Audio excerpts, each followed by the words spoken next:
What's going on, guys?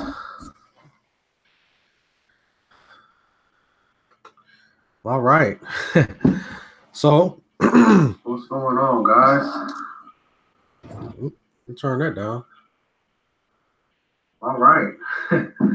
So, what's going on, guys? Don't know what happened there. But anyway, what's going on? Hold on one second. What happened there? But anyway,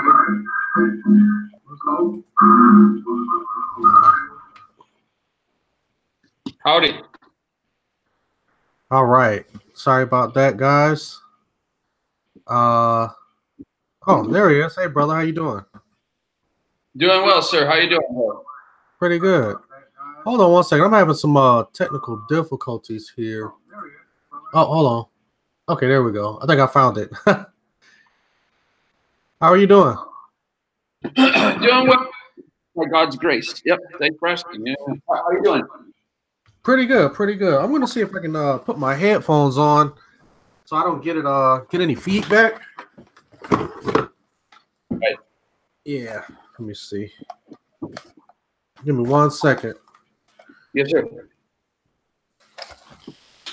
So I know you just got off of work.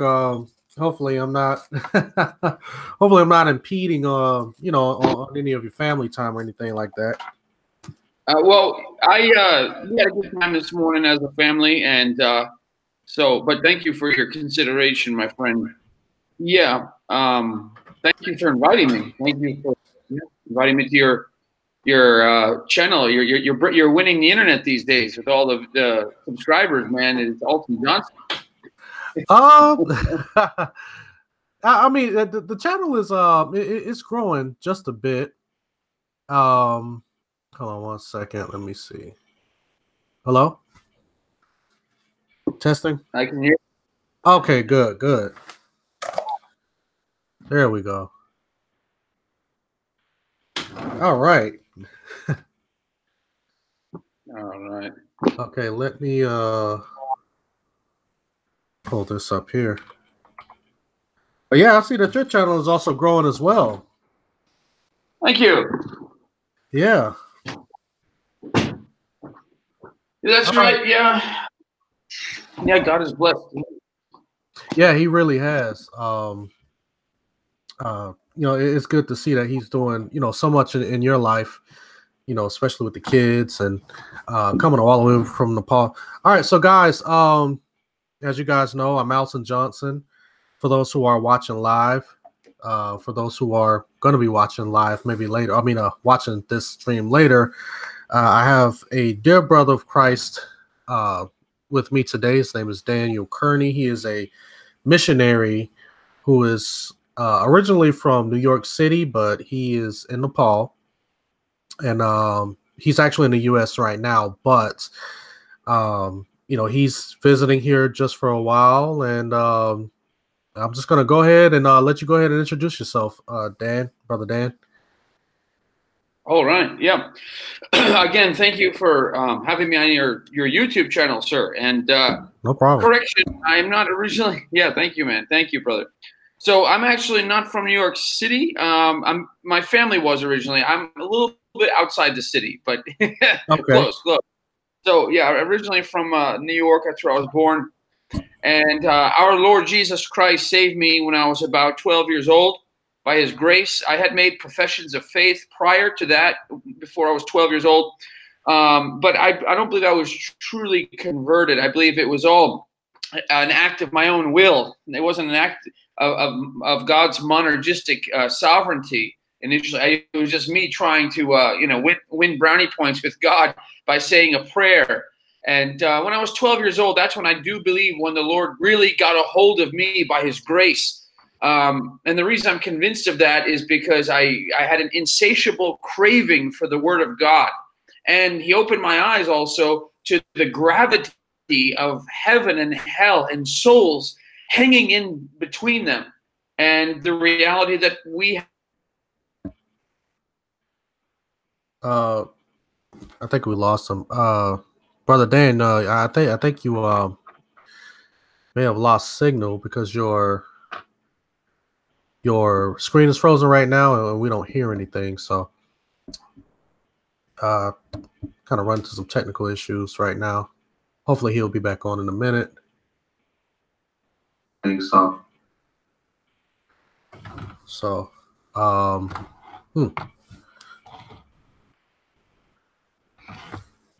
right, guys. But as you can see, that was Brother Dan Courney. He should be back with us in a minute. We're having some technical difficulties right now. And, as you can see, he is from New York, the New York State. Not from the city, but his family's from New York City. So, but he lives in Nepal, but he's just here with us. Just periodically, just for a little while. Hold on one second, guys. I'm going to see if I can get him back. And someone asked thoughts on the guy that went to the island. We covered that in the last live stream. We talked about that. The guy who went to the island. Maybe I can see if we can get Brother Dan's point of view on that.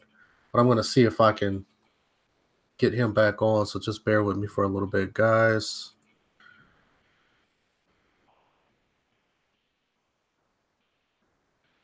All right.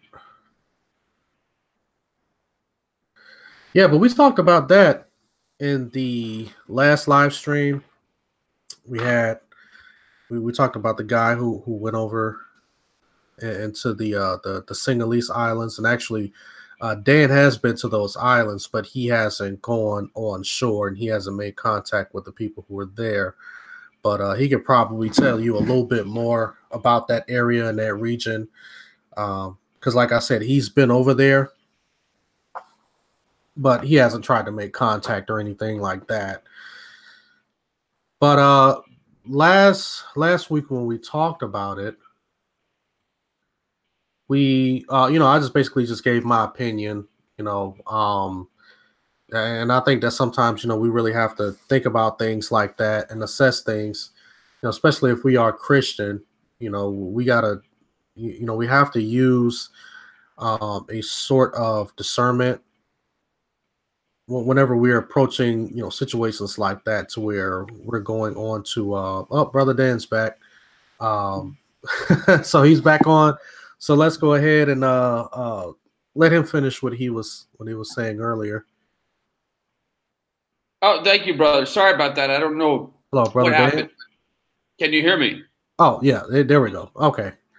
That was on my end. Sorry. Okay. So I think we left off when you said that the Lord knew when the Lord called you at 12. Yes, sir. That's right. Okay. Well, yeah, you can go ahead and pick up from there. Okay. Yeah. So I believe when I was about 12 years old, that is the age. I don't have an exact Damascus Road date like many people do, but I do believe It was approximately 12 years of age. And God gave me an insatiable desire to study His Word when He saved me, and He really impressed upon me the reality of heaven and hell and of souls hanging in the balance.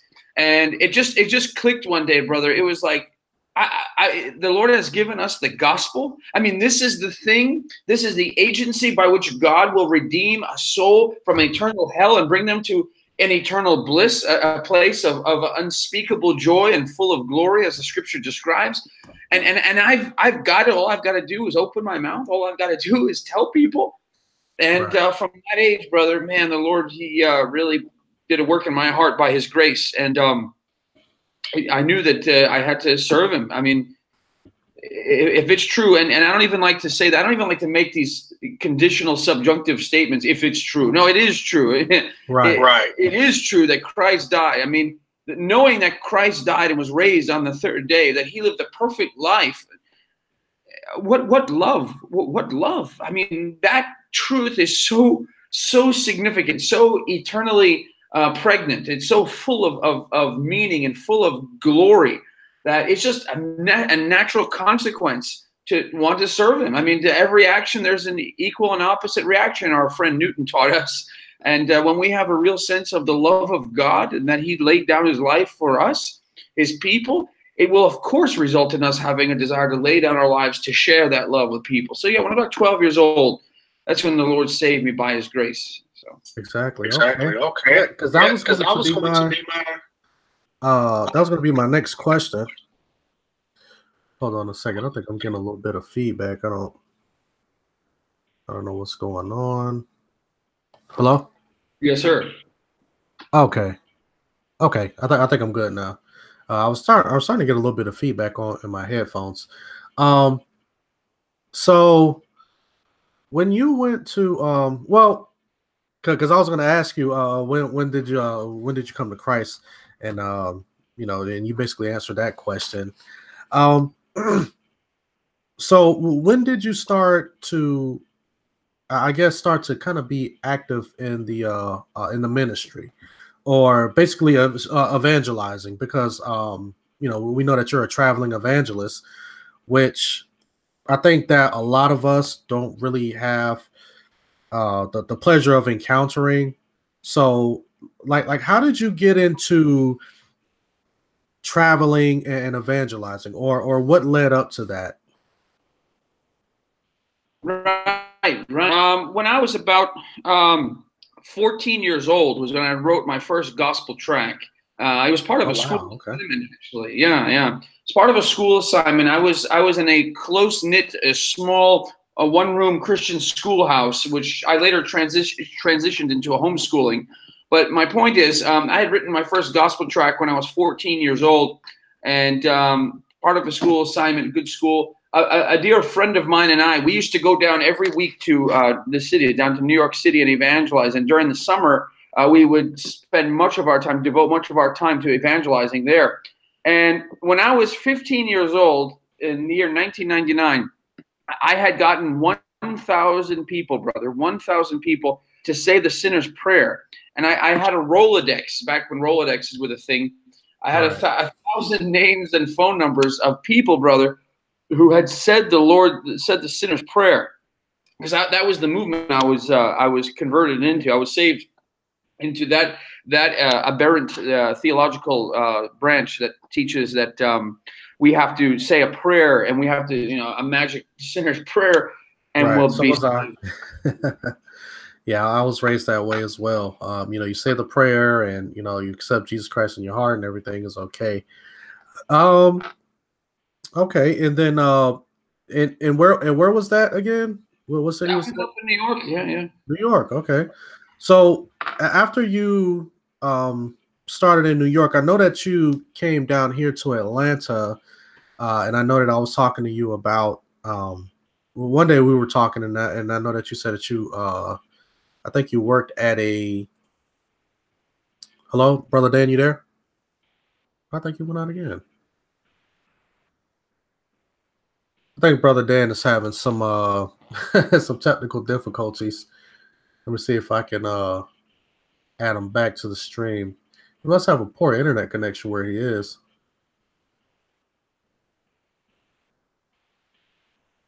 So let me see. Oh, hello? I thought he was back. He's not. Okay, let me see if I can. Hold on 1 second.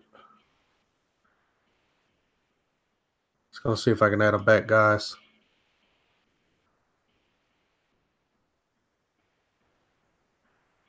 Let me see. Post that. There we go. All right, so he should be back in a minute, so we can finish this conversation. I'm just looking at the chat.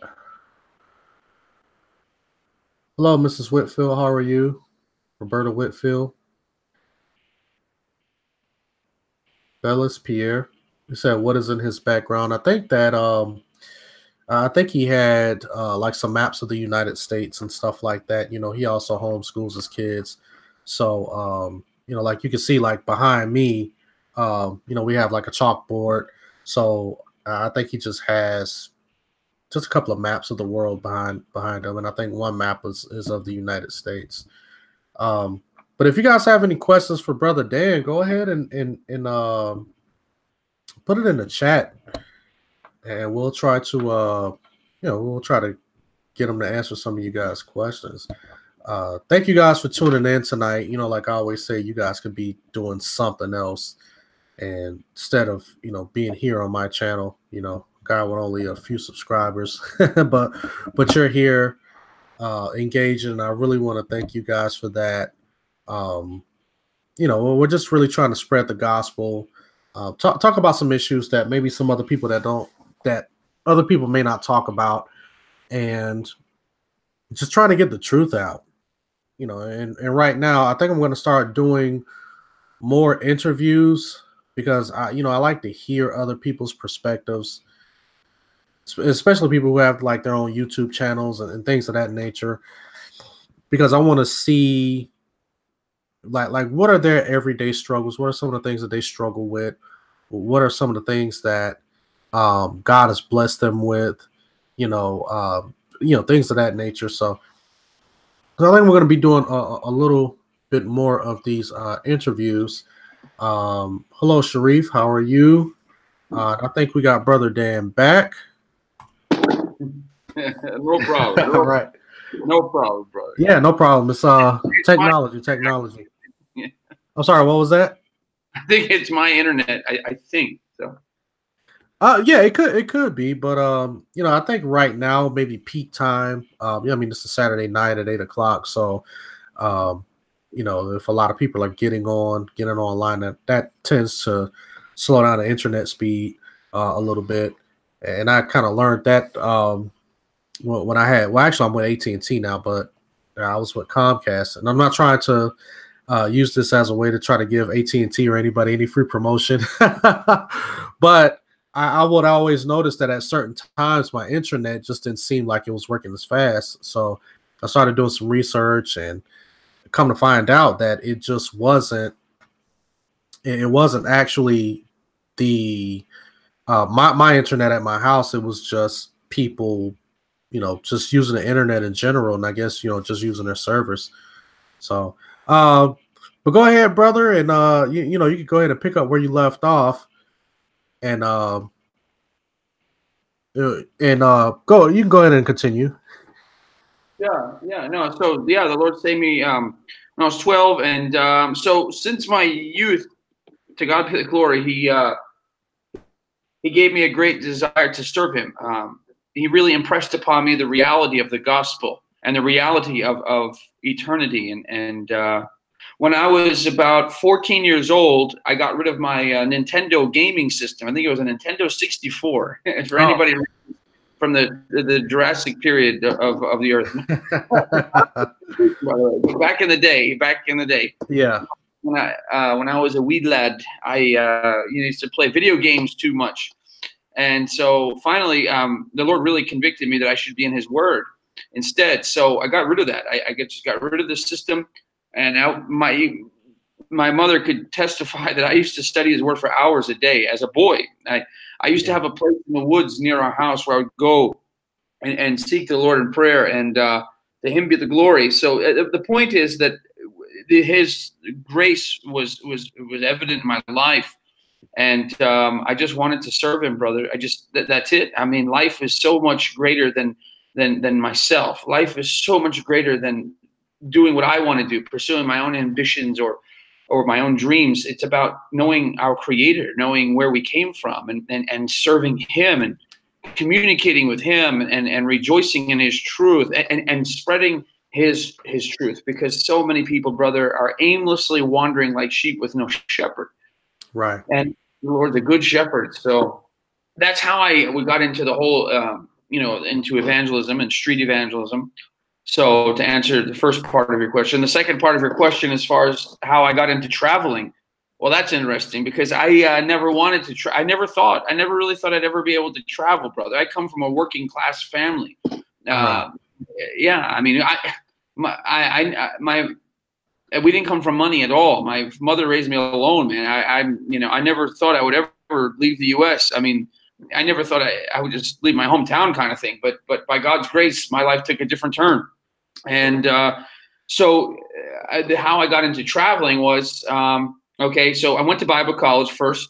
That was what my pastor told me to do. He said, "Hey, brother, hey, Daniel, I see that God's great. You want to serve the Lord. God's great with you. Go join a good Bible college." I said, "Okay, yes, sir. I'll join a Bible college."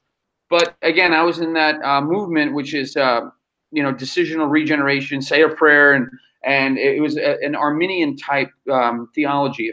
For those who are familiar with this, the theology of the freedom of man's will and man's will contributing to salvation. It was an erroneous, it was a wrong theology, it was a wrong doctrinal tradition. So I was in that Bible college, and as I was in that Bible college, I began to study the scriptures for myself, and I was curious as to why the doctrine of predestination and election, why these were never mentioned in my doctrines class. In my theological courses, brother, they talked about justification, ecclesiology, sanctification, pneumatology, all of these biblical doctrines. But the doctrine of predestination, whenever I would use the word predestination, people looked at me like I just said a four-letter word. Right. Taboos, it's Area 51. You don't go there. You just don't go. Yeah, I understand that. Yeah. Yeah, brother. So then they kicked me out, man. They kicked my friend and I out of the Bible college for being vocal about the conclusions that we had formed. And I didn't go into Bible college believing this. I was at Bible college. You would think a college is a place that you're supposed to learn how to think, not what to think. It's the difference between indoctrination and education. But sadly, many Bible colleges, many universities in this world teach us, what to think, not how to think. And want to challenge the status quo, they don't like that. So they gave me the boot, man. And yeah. So then, brother, I was so disoriented in life at that point, because that was the trajectory which I was on. I was going to graduate from Bible college. I had my own little plan, and graduate from Bible college, get installed as a pastor of some church and live the good life, live the preacher's American dream, whatever. Right. And that's sometimes people, they'll watch my channel and they'll ask me, they'll say, well, hey, why don't you start a church, or are you going to start a church? And I'm just like, no, that's not the path that God has led me on. And I just think here in the West, that's just kind of like the perception that people have, about people who know the word, who are actively out, preaching the word, sharing the gospel. Everyone just thinks that, you're supposed to just start a church, get you a Bentley, the nice house, do the whole Joel Osteen thing, and that's supposed to be it. Brother, are you still there? I think he froze again. I think he froze again. Let me see. I think he has a poor internet connection. Or is it on my end? Because every time I start talking for a while, it just seems like it just goes out. Maybe that's a sign that I just need to be quiet and just let Brother Dan talk.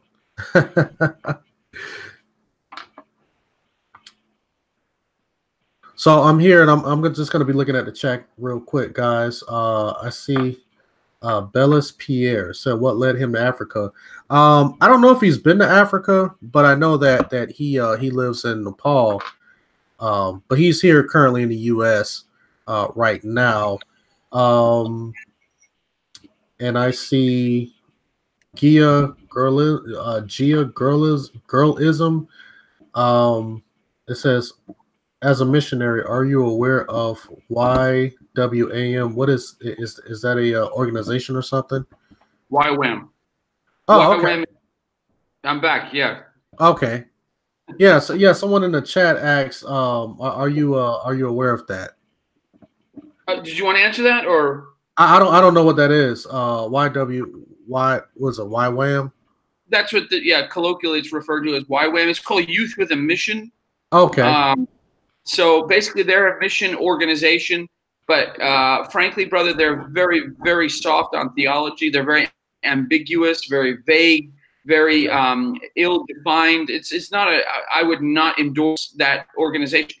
When I was in Israel, we encountered a YWAM group of missionaries, and we invited them to come on the streets. We're going out to, we told them we're going out to distribute New Testaments. We're going out to engage people with the gospel. And they said, well, we want to go take pictures of the sites. Oh, man. They had raised tens of thousands to come to Israel as missionaries. And instead of using those funds honestly, they were going around as tourists. It was 7 young ladies from different countries. And yeah, they had raised tens of thousands of dollars. And I was with a pastor there, a local church there on the ground.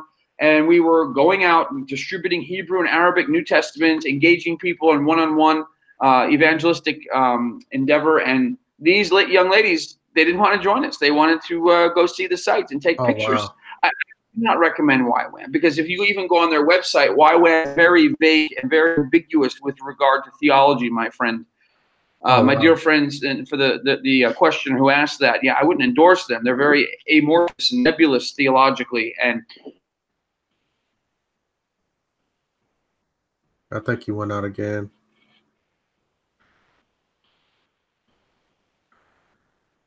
Yeah, I think his internet connection is not, it's probably not that well. And sometimes it does depend. It does depend on what area you in. But yeah, I didn't know what YWAM was. Fox Haiti says Youth with a Mission. And I'm wondering, is that Brian Fox? Because he's the only one that I know that has that last name, and he's actually been to Haiti, and he was a missionary in Haiti. I wonder, is that my brother Brian Fox? Might need to get him on here too. Go ahead and have him on. All right, so just waiting for Brother Dan to get back on. But as you guys can see, oh, it is Brother. It is Brother Fox. We may need to get you on here, man. Talk to you a little bit about, especially about what you guys do, especially in Midtown Atlanta. So, I was thinking earlier today, who else can I interview? And I mean, there's just so many guys that I didn't even realize that I knew who did evangelizing. Brother Dan, Brother Fox, Bobby McCreary, Chike, even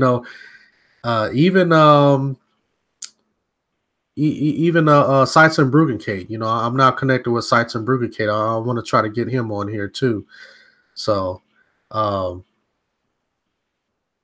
Brother Fox is asking, what is this? This is actually my weekly live stream. I try to do a live stream every Saturday around 8 p.m. Try to keep it, around an hour or so. But sometimes, it's usually an hour and a half, because sometimes the topics are so good, and sometimes, we're just talking, having a conversation, and sometimes it runs over a little bit.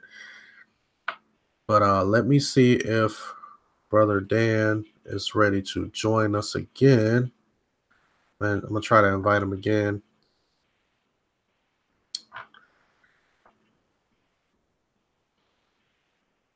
Say a lot of people get caught in YWAM. Yeah, I've never heard of YWAM.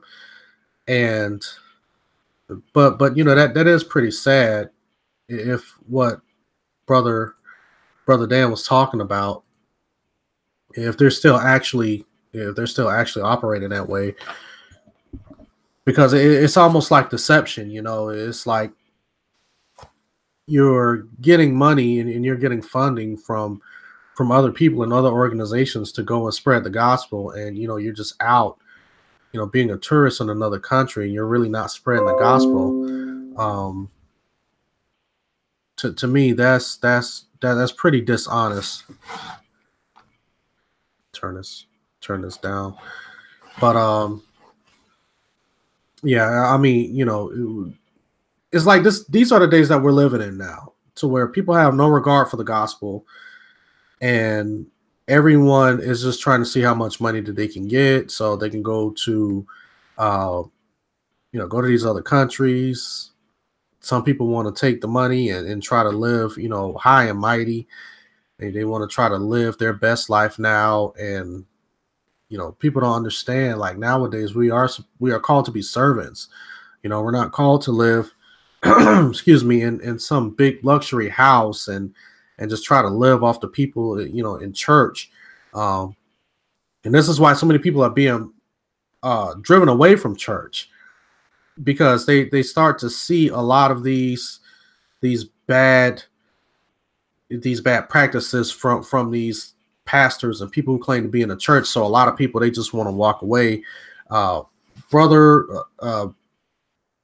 Fox and brother Dan and I, you know, we've been engaging those Hebrew Israelites. Now, brother Brian Fox and brother Dan, who we were just talking to, they actually go and meet these guys face to face. I've yet to get out there. It's been raining the past couple of Saturdays here, so hopefully next Saturday we can, you know, we can all three of us can go out and you know, make a trek out to Little 5 Points in Midtown and talk to the Hebrew Israelites. But I've been engaging them here on YouTube. You know, for anyone who's been watching my videos. But yeah, it's you know, and a lot of people that I talk to, especially from the Hebrew Israelite movement, they kind of stray away or they shy away from the church.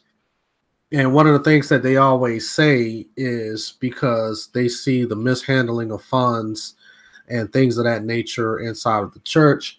So they walk away and they'll go run into these cults. They go run into these myths, just like the Bible said. The Bible said that the day is coming, and I think that is in Timothy, 1 Timothy, where it says, and I could be wrong, maybe 2 Timothy, but I think it's in Timothy where it says, you know, there will be a day to where people will not want to endure sound teaching, but, you know, having itching ears, they'll turn away and they'll follow these myths and these cults and all of this stuff here. So we're starting to see a lot of that. I mean, a lot of that nowadays. And that's why, you know, I really commend guys like Brother Dan and Brother Brian Fox, who's in the channel now, who go out and they actually evangelize and they engage. And this isn't something that is always safe. I mean, I remember I went to what was it? Was it about a month ago, Brian, where we went out to Little 5 Points, and one of the guys who was in a wheelchair had a gun on his lap.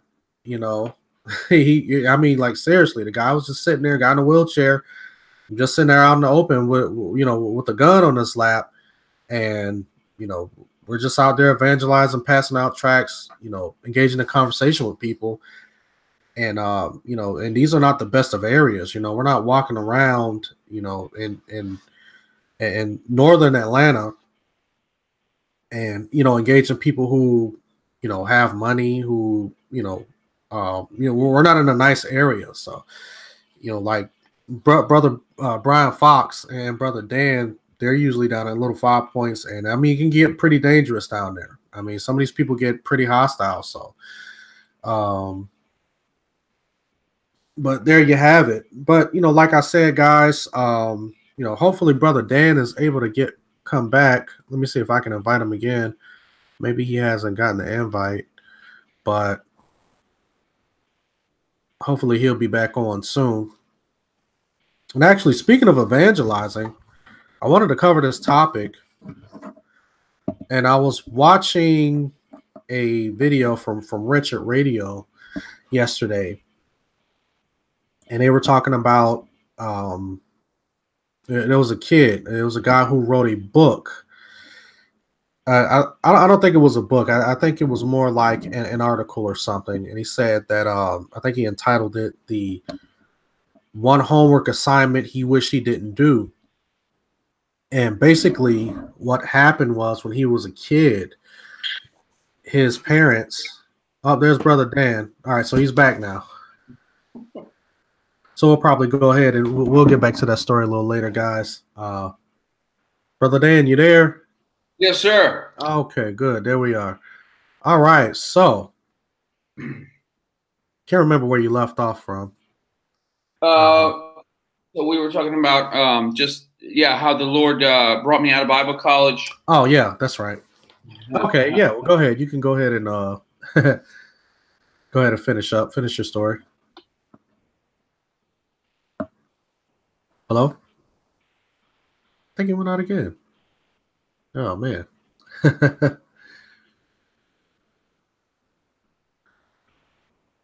I think he went out. We try to invite him back.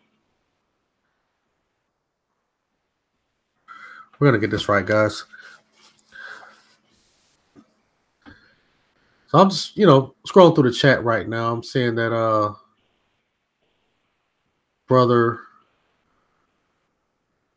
Bellis Pierre and brother Brian Fox, they're chatting back and forth, about Haiti. But anyway, like I was talking about North Korea, there was this kid, and he his teacher, and we all know how hostile North Korea is, especially towards Christians. His teachers said, "Hey, listen, we're going to give you a homework assignment. Okay, now what we want you to do is that we want you to, when your parents go to sleep, we want you to go and find a little black book that your parents have. Don't let them know that you have this book, but we need you guys to go get this little black book that your parents have and bring it back to us. Don't let them know that you have it. Wait till after they go to sleep. You take this book, you bring it back, and that is your homework assignment." So this kid, North Korea, he goes and he finds this little black book, of course, which is a Bible, brings it back to his brings it back to school, and and his parents, the teachers and everybody at the school is basically praising him, saying that, hey, you did a good job, and I think it was Kim Jong-un gave him a ribbon and said, hey, good job, you completed your homework assignment. Thank you for doing that. And when the little boy, he went back home, to show his parents that, Kim Jong-un himself had given him a ribbon for completing his homework assignment. He went back home and his parents weren't there, because North Korea, as we all know, that they do persecute Christians heavily. So that was kind of like, a little deception on North Korea's end by basically telling these children to go and retrieve the Bibles that their parents had and bring them back home. So therefore, while they were in school, the North Korean government will go seize and lock up the parents for having Bibles. And some of these areas, people, a lot of people don't understand that it's pretty dangerous for Christians, out in the world. Like it is really becoming more and more dangerous and more hostile. And a lot of times right now, we just kind of take for granted that we can actually get on live streams like this and we can just talk about Christ, talk about the gospel, share the gospel, go downtown, pass out some tracts, engage in some conversation with people, and everything is okay. But just being a Christian or, professing the name of Jesus Christ, in public or even in private, if someone hears you saying that, then that's subject for imprisonment or even death. So I think that a lot of times, we take that for granted and we don't really understand. So that's why, I love the work that missionaries do, especially traveling missionaries, such as Brother Dan, who goes to these countries where there's a lot of hostility towards Christians. And he's been, and hopefully once he comes back, he'll tell you the stories of how he's been beaten and left for dead. And, and I've seen some of his videos, and he has a YouTube channel, and he's going to reveal it to you guys, cause I can't pronounce it. I think it's like a half Hebrew or something, but he's going to he has a YouTube channel, and you can watch, him encountering, people on the street, people here in Atlanta. I watched a lot of his videos, especially of those him in Israel, they're very hostile towards Christian in Israel, and people are just attacking him on camera. And I mean, it's just, it's some pretty wicked stuff out there. Just checking the chat channel right now, guys. But yeah, like I said, I really commend these guys who actually go out and they spread the gospel, abroad, especially the traveling missionaries. And I really love what these guys do. Well, I'm gonna go ahead and kind of give you guys a backstory on how I met Brother Dan. I started this home church maybe about 2 years. No, sorry, it's been about 4 years. And this is when brother Dan was in Nepal at the time.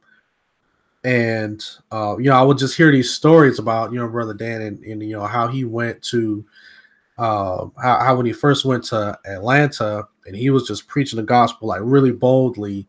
And, he started getting threatened by some of the drug dealers, down at Little 5 Points. And they were just like, hey, you need to stop doing what you're doing, because, we're tired of hearing it. And he just continued to keep preaching, and he was just bold with it. And, another brother at church was just saying that, he was, he was just on high alert because, these guys are walking around and threatening him. And he just said that Brother Dan he was just bold. He just continued to preach the word of God. He didn't care about those threats or anything. And I mean, he's like that right now. So I just kept hearing these stories about Dan. And I think I don't know if it was last year, may have been last year or a year before last. So we were at we were out in this town called Marietta. I was living out of Marietta at the time, and downtown Marietta, every Friday night, the last Friday of the month, they always have some little event. And, some other brothers from, a different church that I've actually went out and evangelized with, they were out there and, just passing out tracts and all of that stuff. So I told Brother Dan about it and, the members of my church. And then we all went out there. We were, passing out tracts, evangelizing and, things of that nature. And I mean, Brother Dan, he gets out there and I mean, he is just like sounding off and, just preaching the gospel. Of course, some people, they didn't want to hear it. Kind of got into it with a couple of people, things of that nature. So anyway, as we were getting ready to leave, these teenagers, they run up on us and they said, they ran up on Dan and they're just like, hey, like, what's your name? Just really trying to know who he is. And they were just saying that they really liked the way that he was out preaching the gospel. And I mean, these were like young kids, man. I mean, they had to be between the ages of 15 and 17. I think that they were still in high school. And we all went out, sat down, had a cup of coffee with them and talked to them. Just basically preached the gospel to them. And I mean, you never know who you'll impact when you're out and you're evangelizing, and of course these kids probably was not getting sound teaching and sound doctrine from their church or from their household or whatever, but to see someone out there being set apart, just like Christ says that, we have to be set apart, and just to see someone going out there doing what he did, I think it really had an impact on them. And, they came and they had coffee with us and we talked to them for a little while and, great time. It was a pretty great time. Let me see. Just here watching, just here in the chat. Mrs. Roberta Whitfield, she says the truth can and will affect people's companies' money, especially where idolatry is concerned. Yeah, correct. You do have a lot of people to where they're just trying to invite Brother Dan back. But there are people who idolize money. They idolize their jobs, their possessions, and things of that nature. But it's just so great, because I mean, I used to be like that. I used to idolize money, possessions, and things like that. And it's only through the Holy Spirit that God was able to bring me out of that type of mindset, you know, to where money and possessions and all of that stuff, it doesn't even matter anymore. And when you start to have that type of mental stronghold on you, you know, and I mean, you know, people kind of downplay the power of Satan. Satan is very powerful, you know, but he's not more powerful than God. So that's why we can't straddle the fence and think that we can do a little something here and a little something there. You know, people, we have to understand that Satan is a powerful entity, but our strength and our power comes from Christ. You know, and He is the most powerful. He's more powerful, way more powerful than Satan. So, Brother Dan is back here to join us. Yeah, brother. All right, there we go. Yeah, my internet is, I guess, pokey. I'm not sure what the issue is, but I guess life is short, so we make the most of every opportunity. So yeah, exactly. Okay. Well, question: how did you how did you make it to Nepal, or what led you to move to Nepal or India? Well, that's a good question. When I was 16 years old, when I was in Bible college, I had seen a missionary.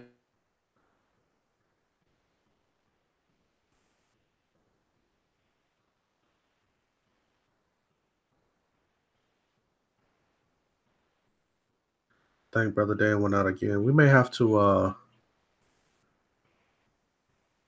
I'm wondering if we're gonna have to maybe do this.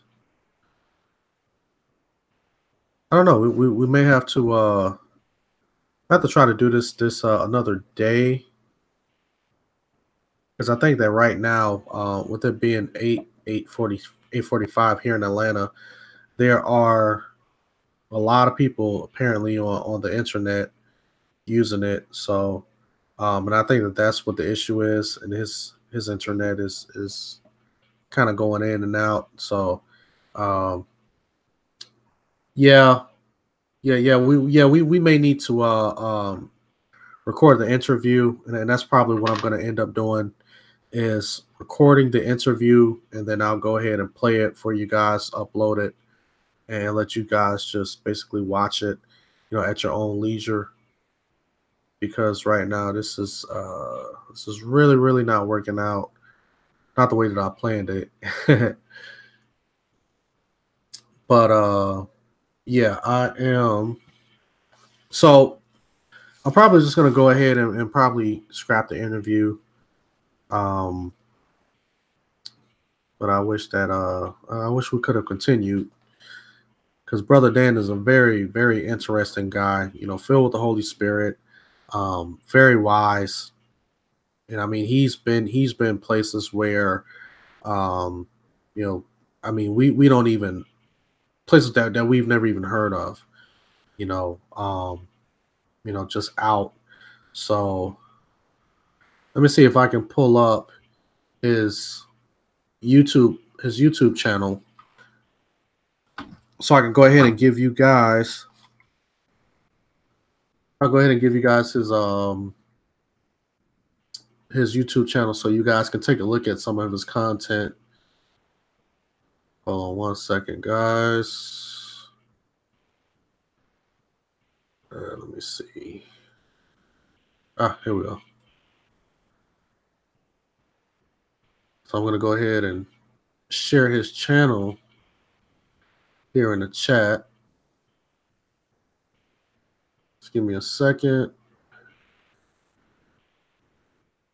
Okay.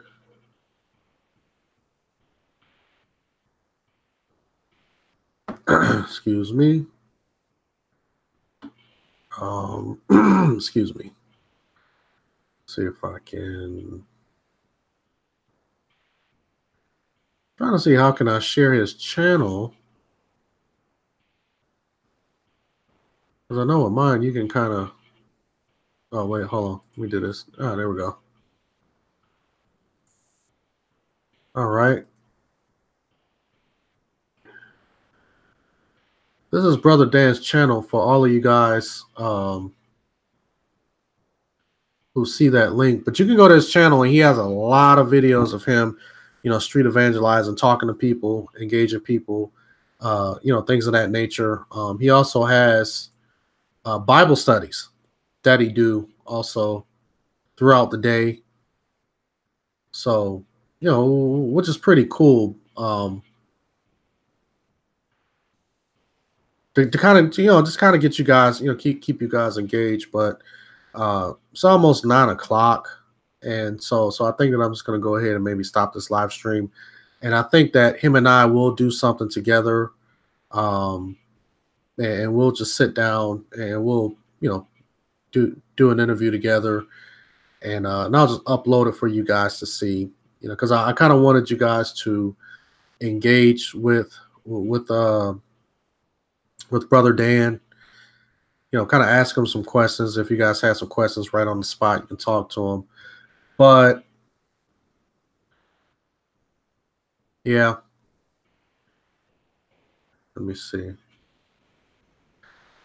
Well, Brother Fox, are you would you like to join the live stream, or are you in a position to do that? Because I can add you on. Oh, let me see.